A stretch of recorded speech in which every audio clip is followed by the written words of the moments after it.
বিশ্বজুড়ে এমন কিছু উৎসব রয়েছে যেখানে জীবনে একবার ঘুরে না আসলে আফসোস করতে হবে। কোথাও উৎসবের আমেজে রাতারাতি শহর গড়ে ওঠে, কোথাও আবার দিন-রাত পার্টি চলে মাঝ সমুদ্রে ভেসে ভেসে। পৃথিবী জুড়ে যে কত বিচিত্র ধরনের উৎসব প্রচলিত রয়েছে তা আপনার কল্পনারও বাইরে। চলুন তবে জেনে আসি বিশ্বের এমনই 5টি উৎসব সম্পর্কে যা জানার পর জীবনে একবার হলেও আপনার মনে যাওয়ার ইচ্ছা হবে। Number 5, burning man festival. প্রতি বছরের আগস্ট মাসে যুক্তরাষ্ট্রের নেভাদা অঙ্গরাজ্যের ব্ল্যাক রক মরুভূমিতে জড়ো হয় প্রায় 70,000-এরও অধিক মানুষ। আর তাদের এই সমবেত হওয়ার একমাত্র কারণ হলো দ্য বার্নিং ম্যান ফেস্টিভ্যাল। জনশূন্য মরুভূমির বুকে সপ্তাহব্যাপী চলা এই উৎসবে আপনি টাকা ব্যবহার করতে পারবেন না। এই উৎসবে আসা দর্শনার্থীরা মূলত একে অপরকে উপহার ও সেবা প্রদানের মাধ্যমে চমৎকার এক লাইফলাইন তৈরি করে। বৈচিত্র্যময় এই উৎসবকে কেন্দ্র করে মরুভূমির রুক্ষ বালুময় প্রকৃতি হয়ে ওঠে সম্প্রীতি ও আনন্দের এক বর্ণিল মিলন মেলা। বার্নিং ম্যান ফেস্টিভ্যালে সারাদিন চলে নাচ গান, হই হুল্লোড় ও ডিজে পার্টি। পাশাপাশি এই উৎসবের প্রধান আকর্ষণ হিসেবে থাকে মানুষের আদলে তৈরি করা 60 ফুট উচ্চতার এক বিশাল কাঠের মূর্তি। যখন সেই মূর্তিতে আগুন দেওয়া হয় তখন উৎসবের আমেজে যোগ হয় ভিন্ন মাত্রা। বার্নিং ম্যান ফেস্টিভ্যালকে কেন্দ্র করে ব্ল্যাক রক মরুভূমিতে রাতারাতি যেভাবে শহর গড়ে ওঠে, উৎসব শেষ হওয়ার সাথে সাথে সেই শহর আবার রাতারাতি বিলীন হয়ে যায়। উৎসব তো নয়, বরং শান্ত মরুর বুকে এ যেন এক বিচিত্র কারবার। Number 4, yacht week. সমুদ্রের মাঝে ইয়ট বা প্রমোদতরীতে ঘুরে বেড়ানোর ফিলই আলাদা। আর যখন 50 থেকে 100টি ইয়টের বহর একজোড়া হয়ে সমুদ্রে ভেসে বেড়ায় তখন ফুর্তির পরিমাণ আরও 100 গুণ বেড়ে যায়। আপনিও যদি এমন চমৎকার উৎসবের অংশ হতে চান তাহলে আপনাকে ছুটে যেতে হবে ক্রোয়েশিয়ার অ্যাড্রিয়াটিক সাগরে। সেখানে জুন কিংবা আগস্টের শেষের দিকে 7 দিন ব্যাপী পালিত হয় এই ইয়ট উইক উৎসব। উৎসবের সময় 50টিরও বেশি ইয়ট একসাথে দল বেঁধে পার্টিতে মেতে ওঠে। সারাদিন সমুদ্রের উপরেই চলে নাচ গান, খেলাধুলা, প্রতিযোগিতা, ডান্স শো, ডিজে পার্টি সহ আরো কত কি। সমুদ্রের মাঝে যেন গড়ে ওঠে ছোট্ট এক ভাসমান শহর। সাধারণত ক্রোয়েশিয়ার স্প্লেট বা ট্রগের এলাকা থেকে শুরু করে বিভিন্ন দ্বীপ ঘুরে এই যাত্রা শেষ হয়। ক্রোয়েশিয়ার এই ইয়ট উইকে যারা একবার যায় তারা পরবর্তীতে বারবার এখানে আসতে চায়। নাম্বার 3, ইয়াপ্যাং উৎসব। প্রতি বছর নভেম্বর মাসের পূর্ণিমায় উত্তর থাইল্যান্ডের চিয়াং মাই শহরের আকাশে ভেসে বেড়ায় হাজার হাজার ফানুস।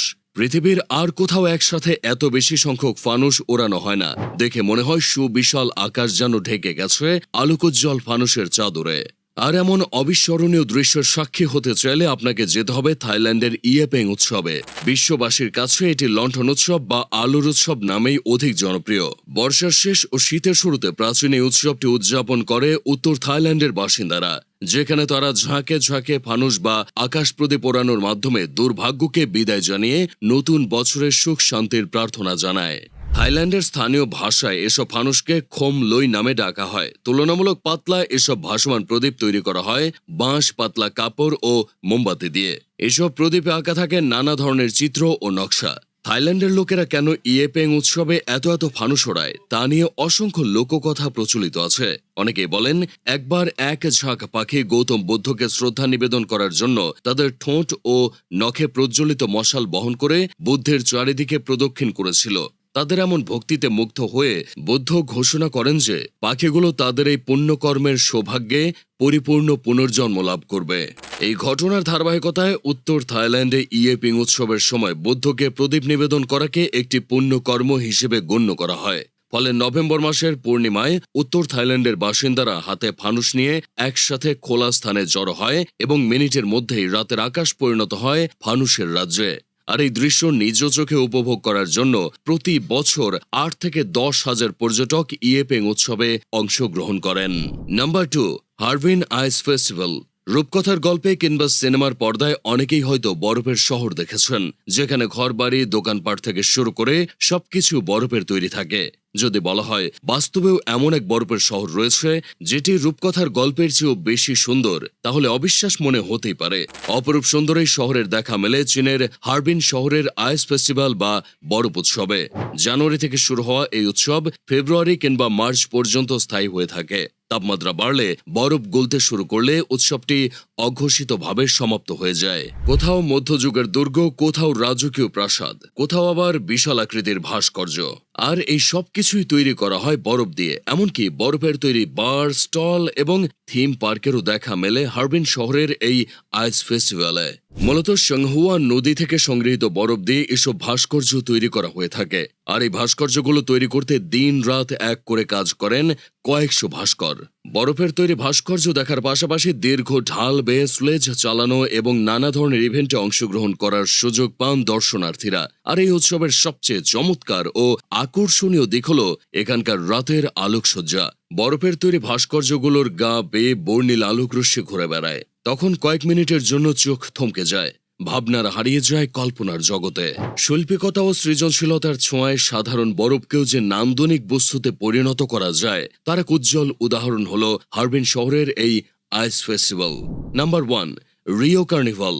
বিশ্বের বাকি সব উৎসব একদিকে আর ব্রাজিলের রিও কার্নিভাল অন্যদিকে।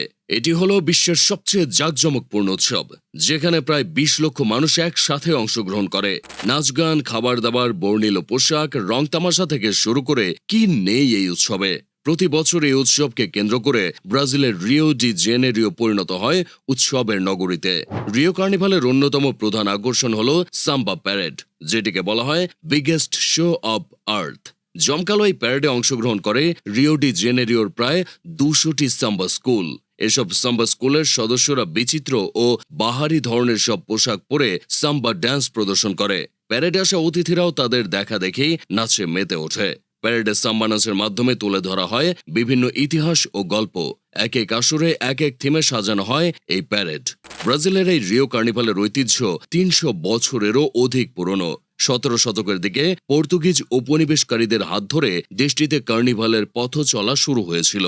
সে সময় রাস্তায় জনসমক্ষে খেলাধুলা, নাচগান আর রসিকতার মধ্যেই সীমাবদ্ধ ছিল এই কার্নিভাল। সময়ের সাথে সাথে উৎসবটির সাথে যুক্ত হয় বৈচিত্র্যময় মুখোশ, পোশাক ও সাম্বা ডান্সের মতো বিষয়। সেই সাথে আফ্রিকান ও ব্রাজিল ঐতিহ্যের এক দারুণ প্রভাব রয়েছে এই উৎসবে।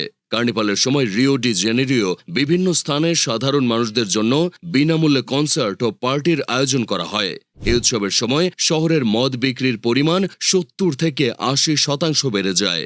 দিন শেষে রিও কার্নিভাল শুধু একটি উৎসব নয়, বরং ব্রাজিলিয়ানদের ঐতিহ্য ও সংস্কৃতির এক দারুণ মিলন মেলা। ভিডিওটি ভালো লেগে থাকলে আমাদের ইউটিউব চ্যানেলটি সাবস্ক্রাইব করে সাথেই থাকুন।